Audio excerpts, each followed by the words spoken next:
हिंगोली जिल्ह्यामध्ये अद्यापही समाधानकारक पाऊस झालेला नाही। जिल्ह्यातील ओढे, नदी, नाले अजूनही कोरडे ठाक आहेत।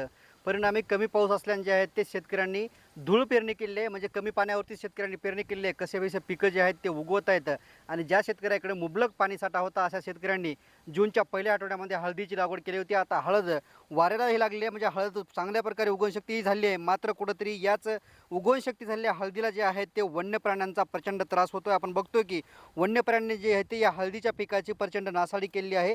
हळदीचे खोम जे आहेत ते असे उकरून उघडे केलेले आहेत, उघडे पाडले तर मोठ्या प्रमाणात आपण बघतोय की हे मोठं क्षेत्र आहे। जवळपास 2 एकरवरचं हे क्षेत्र आहे या शेतकऱ्याचं आणि हिंगोली जिल्ह्यात अनेक विविध भागामध्ये जे आहेत ते वन्य प्राण्यांचा शेतकऱ्यांना प्रचंड त्रास होतो। वारंवार शेतकरी म्हणतात की या वन्य प्राण्यांचा बंदोबस्त करा, मात्र या वन्य प्राण्यांचा काहीही बंदोबस्त होत नाही।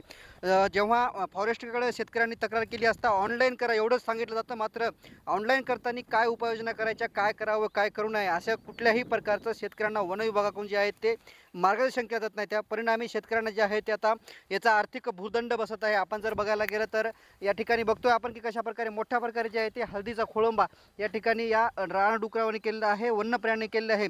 कुठेतरी या वन्य प्राण्यांचा बंदोबस्त करावा अशी मागणी जी आहे ती आता पूर्ण शेतकऱ्याकडून होत आहे। रमेश चेंडके, TV9 मराठी, हिंगोली।